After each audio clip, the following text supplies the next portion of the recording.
Մինչ այս պահը իմպիչմենտի գործընթացի ձևաթղթի տակ դրված է ընդամենը 6 պատգամավորի ստորագրություն, մնացածն իրենք պետք է պատասխանեն, թե ինչու չեն ստորագրում։ Այս մասին ասել է Մասիսի քաղաքապետ, պատիվ ունեմի կողմից վարչապետի թեկնածու առաջադրված Դավիթ Համբարձումյանը։ Մենք գնալու ենք մինչև վերջ, մինչև վարչապետի պաշտոնակատարին վերջնական անվստահություն հայտնելը, ասել է նա։ Անդրադառնալով Հայաստան խմբակցության իմպիչմենտի գործընթացին միանալուն, Դավիթ Համբարձումյանն ասել է, թե պատիվ ունեմ խմբակցության ղեկավար Հայկ Մամիջանյանն արդեն ցույց է տվել, որ ձևաթղթի տակ չկան Հայաստան խմբակցության անդամների ստորագրությունները։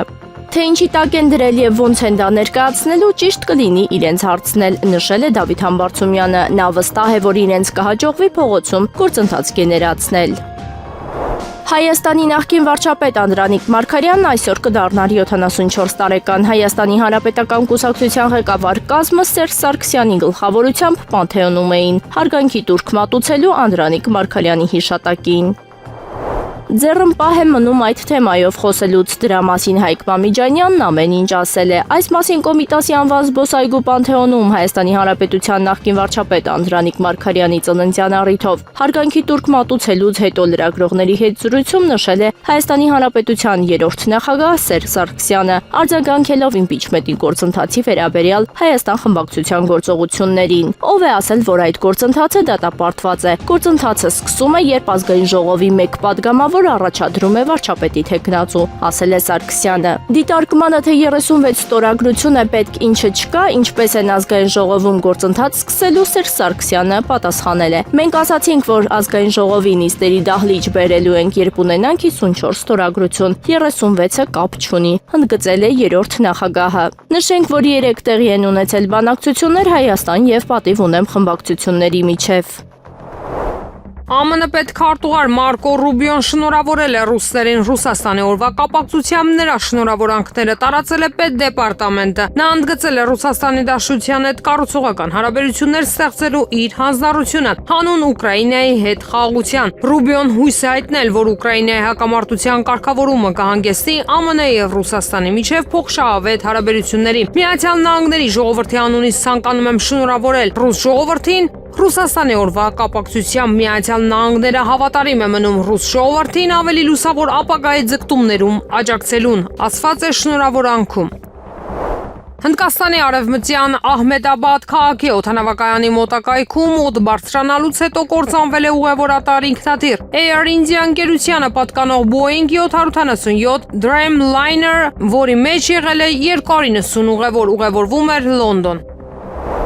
Գերմանիայի պաշտպանության նախարար Բորիս Պիստորիուսը չհայտարարված այցով ժամանել է Կիև, հայտնում է DPA գործակալությունը, նշվում է, որ Պիստորիուսը մտադիր է Ուկրաինայի ղեկավարության հետ քննարկել Ուկրաինայի զինված ուժերի նոր ռազմական օգնությունը։ Գերմանիայի պաշտպանության նախարարության ղեկավարը մանրամասնել է, որ Բերլինը կանի հնարավոր ամեն ինչ, որպեսզի Կիևը կարողանա պաշտպանվել եւ հայտնվել այնպիսի դիրքում, որտեղ Ռուսաստանը պատրաստ կլինի լուրջ բանակցությունների։ Իհարկե մենք կխոսենք այն մասին, թե ապագայում ինչպիսին կլինի Գերմանիայի եւ այլ եվրոպացիների աջակցությունը, ինչ կարող ենք անել օրինակ արդյունաբերական համագործակցության ոլորտում, ինչպես նաեւ այլ օժանդակությունների մասով, նշել է պաշտպանության նախարարը։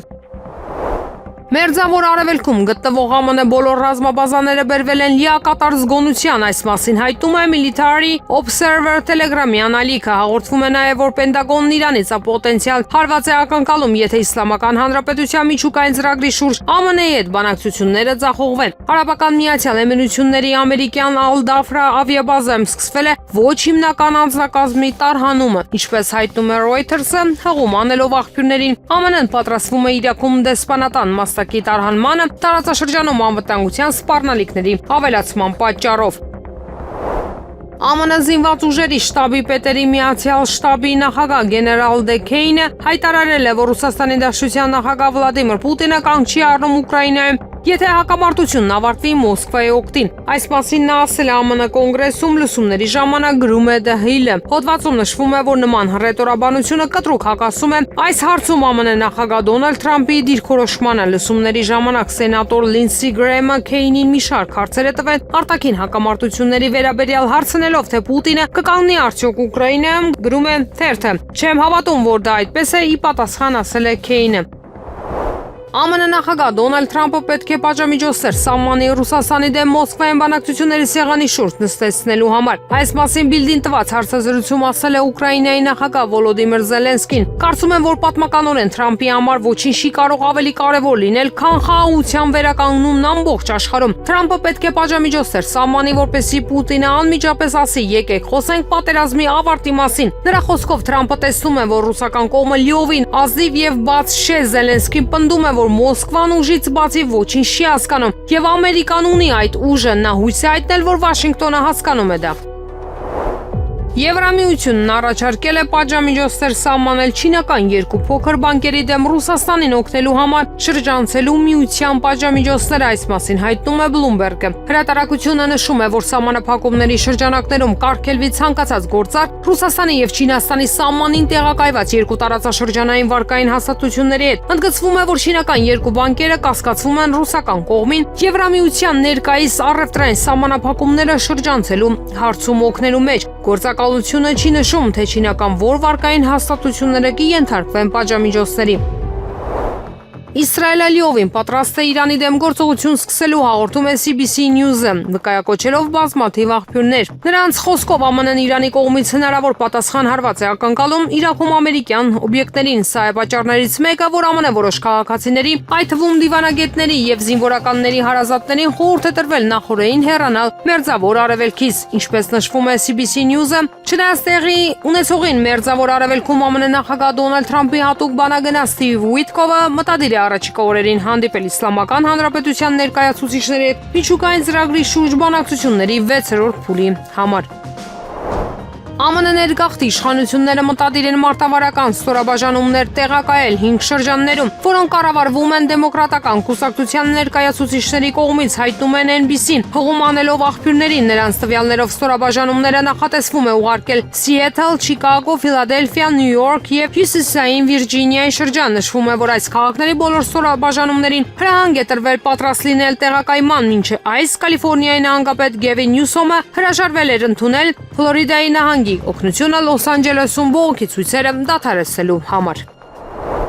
Չեխիայի նախագահ Պետր Պավելը քննադատել է ԱՄՆ նախագահ Դոնալդ Թրամփի դիրքորոշումը Եվրոպայի եւ Ռուսաստանի նկատմամբ եւ կոչ է արել Եվրամիությանը ավելի շատ ժամանակ տալ մայրցամաքի անվտանգությունն ապահովելու եւ Մոսկվային զսպելու համար։ Պավելը խոստովանել է, որ եվրոպական երկրները չեն կարողանա երկարաժամկետ խաղաղություն ապահովել Ուկրաինայում առանց ԱՄՆ-ի օգնության, եւ Թրամփը իրավացի է, որ պահանջում է մեծացնել պաշտպանական ծախսերը, սակայն ըստ նրա տարիներ կպահանջվեն փոխարինելու անվտանգության որոշ երաշխիքներ, որոնք տալիս է Վաշինգտոնը։ Եվրոպական դաշնակիցները կցանկանային ավելի վճռական հաստատում, որ Ռուսաստանը մեր անվտանգության ամենամեծ սպառնալիքն է եւ գոնե կարճաժամկետ հեռանկարում կլինի, ասել է Պավելը։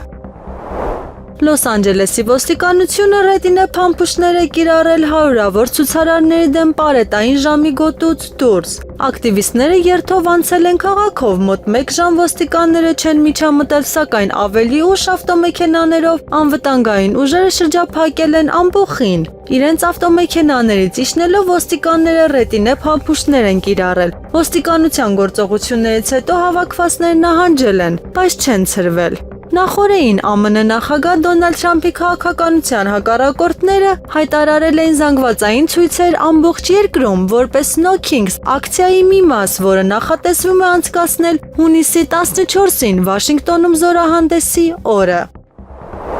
Արաբական Միացյալ Էմիրությունների նախագահ Շեյխ Մուհամմեդ Բեն Զայեդ Ալ Նահյանը Կանադայի վարչապետ Մարկ Քարնիից հրավեր է ստացել մասնակցելու G7-ի գագաթնաժողովին, հայտնում է WAM Էմիրությունների լրատվական գործակալությունը։ Հրավերը ցույց է տալիս երկրի կառուցողական դերի ճանաչումը միջազգային համագործակցության եւ համատեղ գործողությունների ամրապնդման գործում, գլոբալ տնտեսական կարեւորությունը բարձրացնելու եւ գլոբալ մարտահրավերներին դիմակայելու համար, մասնավորապես այնպիսի ոլորտներում, ինչպիսիք են էներգետիկ անվտանգությունը, առաջադեմ տեխնոլոգիաները եւ արհեստական ինտելեկտը, ասվում է հրապարակման մեջ։ Այս տարի G7 գագաթնաժողովը տեղի կունենա Կանադայի Ալբերտա նահանգում հունիսի 15-ից 17-ը։ Ֆրանսիայի նախագահ Էմանուել Մակրոնը հայտարարել է, որ մտադիր է մինչև 15 տարեկան երեխաներին արգելել սոցիալական ցանցերից օգտվել, եթե նման որոշում Եվրամիությունը չընդունի։ Այս մասին նա ասել է հունիսի 10-ին երեկոյան France 2 հեռուստաալիքի եթերում։ Ես մեզ մի քանի ամիս եմ տալիս համաեվրոպական մոբիլիզացիայի հասնելու համար, հակառակ դեպքում մենք դրան ձեռնամուխ կլինենք Ֆրանսիայում։ Մենք չենք կարող սպասել, հայտարարել է Մակրոնը։ Մենք պետք է արգելենք սոցիալական ցանցերը նրանց համար, ովքեր 15-ից ցածր տարիքի են։ Մակրոնն ասել է, մեկնաբանելով հունիսի 10-ին Նոժան Կոմունայի քոլեջի աշխատակցու սպանությունը 14-ամյա դեռահասի կողմից։ Ավելի վաղ ֆրանսիական լրատվամիջոցները հաղորդել էին անչափահաս կասկածյալի ձերբակալության մասին, որը սաների պայուսակներն ստուգելու ժամանակ տանակով հարձակվել էր դաստիարակության գծով 31-ամյա օգնականի վրա, կինը ստացված վերքերից մահացել էր։ Մակրոնը նաև ցանկություն է հայտնել խստացնել սառը զենքի վաճառքի կանոնները, անթույլատրելի է, որ դեռահասի մոտ զենք լինի փողոցում կամ դպրոցում։ Սա ծնողների եւ վաճառողների պատասխանատվությունն է, ասել է Ֆրանսիայի նախագահը։ ԱՄՆ-ի մի շարք քաղաքներ, ներառյալ Նյու Յորքը, Ատլանտան, Չիկագոն եւ Օստինը նախապատրաստվում են նոր բողոքի ալիքների նախագահ Թրամփի ղեկավարած միգրացիոն բռնաճնշումների դեմ։ Լոս Անջելեսի կենտրոնում հաստատվել է պարետային ժամի պատասխան վերջին 5 օրերի անկարգությունների, իսկ քաղաք են մուտք գործել հարյուրավոր ծովային հետևակայիններ ու ազգային գվարդիայի զինծառայողներ։ Կալիֆոռնիայի նահանգապետ Գևին Նյուսոմը հայտարարել է, որ դաշնային ուժերի օգտագործումը ավելի է սրել իրավիճակը խաթարելով հասարակական անվտանգությունը։ Բողոքի ցույցերը շարունակվում են Թրամփի կողմից զինվորականների ուղարկման որոշման դեմ, որը նա ներկայացնում է որպես Լոս Անջելեսի ազատագրում։ Այդ քայլը բախվել է նահանգների իշխանությունների ընդդիմությանը, սկսած Նյուսոմի դատական հայցից մինչև Լոս Անջելեսի քաղաքապետի եւ գլխավոր դատախազի քննությունները։ Նրանք պնդում են, որ ռազմական ուժի կիրառումը սպառնում է 1878 թվականի օրենքին, որն արգելում է բանակի ներգրավումը քաղաքացիական իրավապահ գործողություններում։ Ներկայումս միգրացիայի եւ մաքսային հսկողության ծառայության կողմից իրականացվող միգրացիոն արշավները հասել են օրական 2000 ձերբակալության, մի քանի անգամ գերազանցելով նախկին ցուցանիշները։ Այս գործողությունները ուղեկցվում են զանգվածային բողոքի ակցիաներով, որտեղ ցուցարարները կրում են Մեքսիկայի ու այլ երկրների դրոշներ, իրենց համերաշխությունը հայտնելով ձերբակալված ներգաղթյալներին։ Սպասվում է, որ բողոքները կշարունակվեն նաև շաբաթ օրը ԱՄՆ բանակի 250-ամյակի առթիվ Վաշինգտոնում նախատեսված զորահանդեսի ժամանակ, հայտնում է Reuters-ը։ Ռուսաստանի հոբ համակարգերը հետ են մղում Ուկրաինայի զինված ուժերի անօդաչու թռչող սարքերի զանգվածային հարձակումը Խերսոնի մարզի վրա, այս մասին հայտնել է մարզի նահանգապետ Վլադիմիր Սալդոն իր Telegram ալիքում։ Այս պահին Խերսոնի մարզի վրա զանգվածային հարձակում է իրականացվում ինքնաթիռի տիպի հարձակողական ԱԹՍ-ների միջոցով։ Մի քանի անօդաչու թռչող սարքեր արդեն խփվել են։ Ռուսաստանի զինված ուժերի հոբ ուժերի եւ միջոցների մարտական գործողությունները շարունակվում են, գրել է Պաշտոնյան։ Հունիսի 11-ի առավոտյան Ռուսաստանի պաշտպանության նախարարությունը հայտնել է, որ հոբ համակարգերը անցած գիշեր Ռուսաստանի Դաշնության մարզերի վրայով ոչնչացրել են ուկրաինական 32 ուղղաթիռի տիպի անօդաչու թռչող սարք։ Անօդաչու թռչող սարքերի մեծ մասը 16-ը խփվել է Վորոնեժի մարզի օդային տարածքում։ 8 ԱԹՍ որսացվել է Կուրսկի մարզում, 5-ը Տամբովի մարզում եւ 2-ը Ռոստովի մարզում։ Եվս մեկ անօդաչու թռչող սարք է չեզոքացվել Սևծովի երկնքում Ղրիմի հանրապետության ափերից ոչ հեռու։ Կտրիչ Ներսիսյանը պետք է ազատի Վեհարանը։ Ես կաթողիկոսի թեկնածու չունեմ, բայց կաթողիկոսի նկարագիր ունեմ։ Այս մասին հայտարարել է Հայաստանի Հանրապետության վարչապետ Նիկոլ Փաշինյանը ընդդեմ եկեղեցու արված հերթական հրապարակման մեջ։ Նա մասնավորապես նշել է. Հայաստանյան առաքելական Սուրբ եկեղեցին կեղծավորների ու փարիսեցիների գերությունից ազատելու գործընթացում ոմանք փորձում են թուրքական կամ ադրբեջանական հետք տեսնել։ Հենց սա է փարիսեցիության ամենաուղիղ արտահայտությունը, երբ ադրբեջանական կամ թուրքական փաստարկ են օգտագործում որպես իրենց աղտեղությունը հայաստանյան հանրությունից քողարկելու միջոց։ Ոմանք հանդես են գալիս Կտրիչ Ներսիսյանի պաշտպանության դիրքերից, ինչն եք պաշտպանում, ում եք պաշտպանում, սուտը, կեղծիքը, պղծությունը։ Այսպիսով պաշտպանում եք ինքներդ ձեզ եւ դուք շանս չունեք։ Հայաստանի առաքելական Սուրբ եկեղեցին վերադարձվելու է Հիսուս Քրիստոսին եւ հայ ժողովրդին։ Կտրիչ Ներսիսյանը պետք է ազատի Վեհարանը։ Հետգրություն։ Շատերն ուզում են հիմնավորել, թե ես նոր կաթողիկոսի թեկնածու ունեմ։ Ցավոք, կաթողիկոսի թեկնածու չունեմ։ Կաթողիկոսի նկարագիր ունեմ։ Մարտով հավատում է Աստծուն, մարտով Հիսուս Քրիստոսի հետևորդ է եւ ոչ թե խարդախ վաշխառու մարդ, ով ծառայում է եկեղեցուն, բարեպաշտ հոգևորական է եւ ոչ թե վեղարի տակ թաքնված անառակ։ եւ մենք ունենալու ենք բարեպաշտ եւ աստվածավախ կաթողիկոս, նշել է Փաշինյանը։ Հասարակական քաղաքական գործիչ Էդգար Ղազարյանը հայտնել է, որ մարդու իրավունքների պաշտպանի աշխատակազմում վարույթ է նախաձեռնվել ազգային ժողովի նախագահի տեղակալ Ռուբեն Ռուբինյանի կողմից իրեն ընդունելության չարժանացնելու եւ իր հանդեպ ցուցաբերված խտրական վերաբերմունքի բողոքի հիման վրա։ Դրա շրջանակներում նա տրամադրել է լրացուցիչ տեղեկություններ քաղաքացիական պայմանագիր խմբակցության անդամ այլ падգամավորների կողմից նույնանման վարքագիծ դրսևորելու վերաբերյալ։ Այս գործընթացը իշխանության փոփոխության մասին չէ, այս գործընթացը իշխանափոխության մասին է։ Այս մասին Եվրամեդիա 24-ի տաղավարում հարցազրույցի ժամանակ ասել է ՀՀԿ գործադիր մարմնի անդամ Արտակ Զաքարյանը։ Նա նշել է, որ գործընթացն արվում է հանուն 2026 թվականի արդար ընտրությունների։ Անվստահություն հայտնելու առավել քան իմաստավորված գործընթաց է մեկնարկել եւ կարծում ենք, որ խորհրդարանում այդ գործընթացը կհաղթահարի բոլոր տիպի խոչընդոտները։ Իսկ խոչընդոտները կարող են տարբեր լինել, յուրաքանչյուր падգամավոր ունի իհարկե իր մոտիվացիան, իր մոտեցումը, իր պատկերացումը եւ այդ պատկերացումների մեջ յուրաքանչյուրը կարող է պես իրավացի լինել։ Այնուամենայնիվ աշխատանքի որ պետք է տանել, յուրաքանչյուրի հետ լսել, փորձել հիմնավորել, փորձել հաստարկներով կարևորել այս գործընթացի անհրաժեշտությունը։ Այս գործընթացը իշխանության փոփոխության մասին չէ։ Այս գործընթացը իշխանափոխության մասին է հանուն 2026 թվականին ավելի պարզ, ավելի անկաշկանդ, ավելի հավասարակշռված ընտրություններ կազմակերպելու։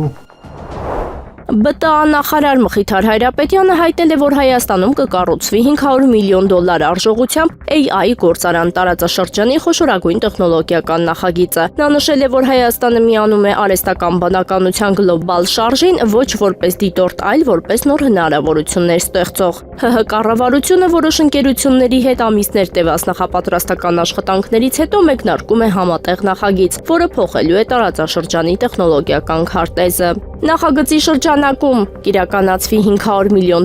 ներդրում, կտեղակայվեն հազարավոր NVIDIA Blackwell GPU-ներ, կձևավորվի ավելի քան 100 մեգավատ հզորությամբ ենթակառուցվածք, գործարկումը նախատեսվում է 2026 թվականին։ AI գործարանը կդառնա հարթակ նորարարությունների կրթության, գիտության եւ ձեռներեցության համար։ Այն խթանելու է տեղական ու միջազգային ստարտափների զարգացումը, ապահովելու է գիտության ու տեխնոլոգիայի կապը եւ Հայաստանը կդարձնի տարածաշրջանային տեխնոհաբ արհեստական բանականության իրական ստեղծման վայր, ասված է հաղորդագրության մեջ։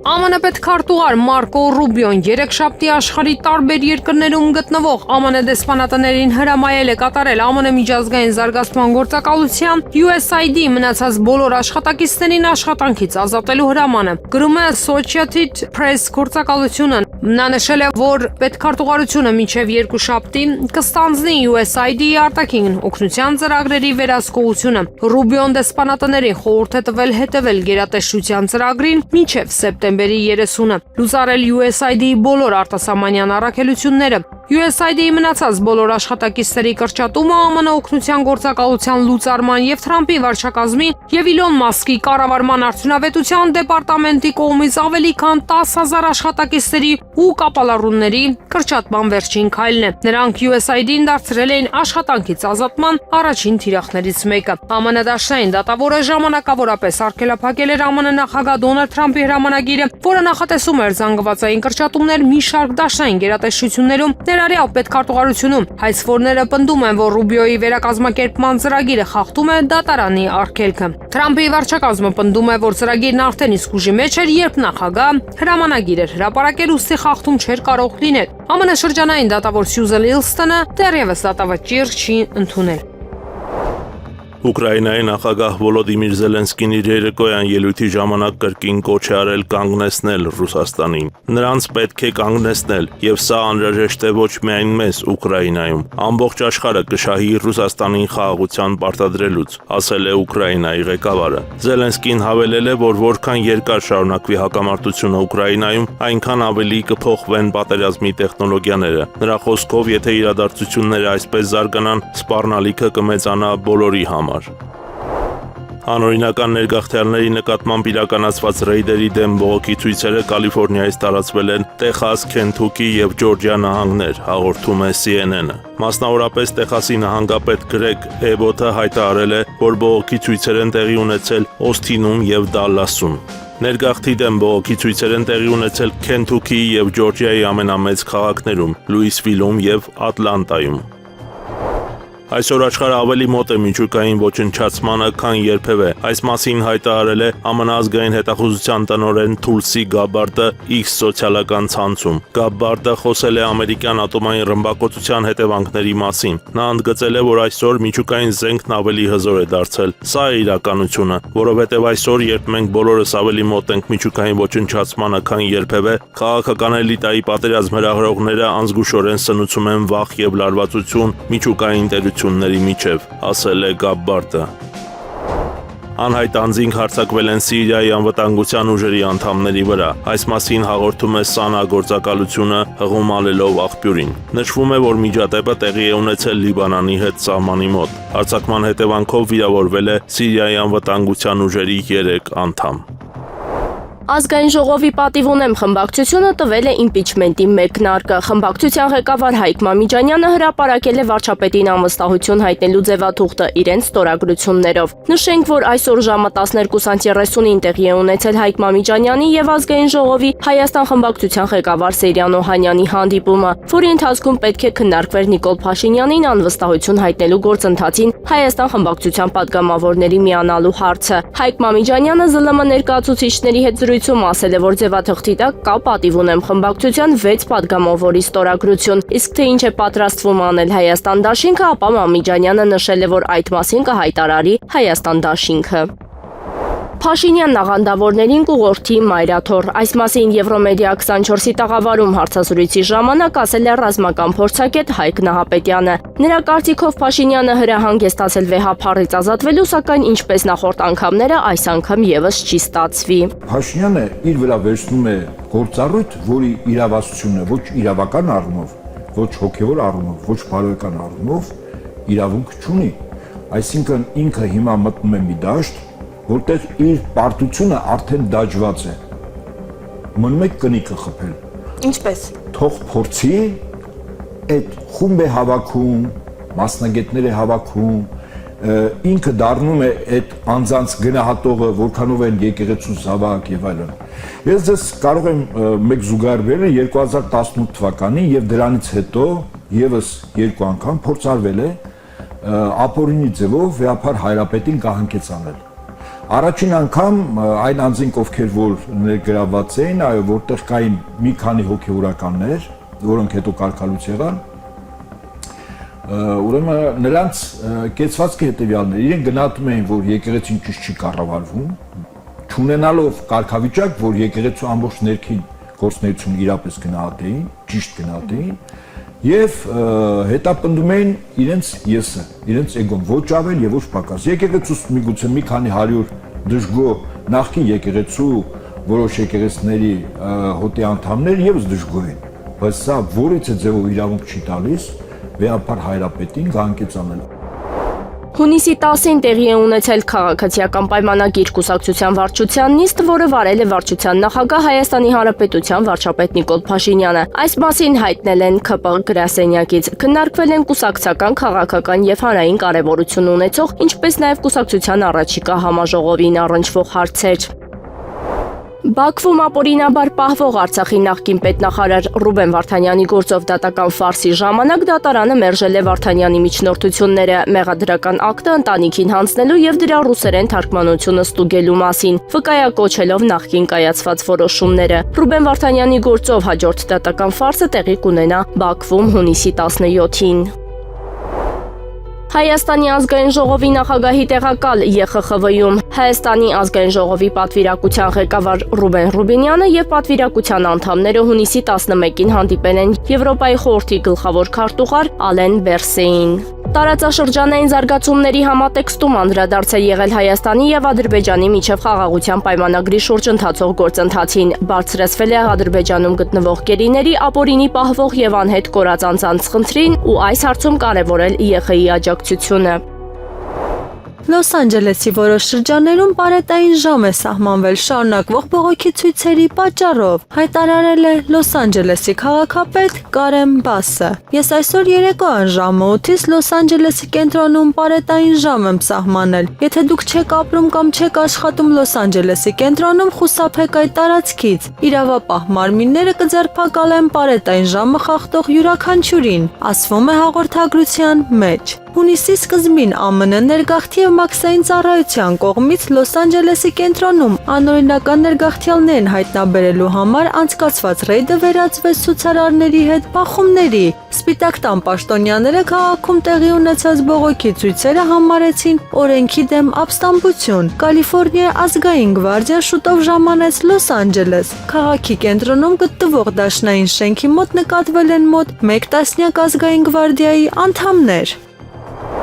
Ուկրաինայի նախագահ Վոլոդիմիր Զելենսկին չի կարողանա երկխոսություն հաստատել ԱՄՆ նախագահ Դոնալդ Թրամփի հետ, քանի որ նա իրականությունից կտրված է եւ անհետեւողական։ Այս մասին Deep Dive YouTube ալիքում հայտարարել է ԱՄՆ բանակի պաշտոնաթող գնդապետ Դուգլաս Մակգրեգորը։ Նրա խոսքով Թրամփը չի կարող գործ ունենալ Զելենսկու հետ, քանի որ նա չգիտի ինչպես խելամիտ լինել։ Զելենսկին իրականությունից կտրված է եւ բանակցային գործընկեր չէ։ Թրամփը չի կարող խոսել նրա հետ, նշել է փորձագետը։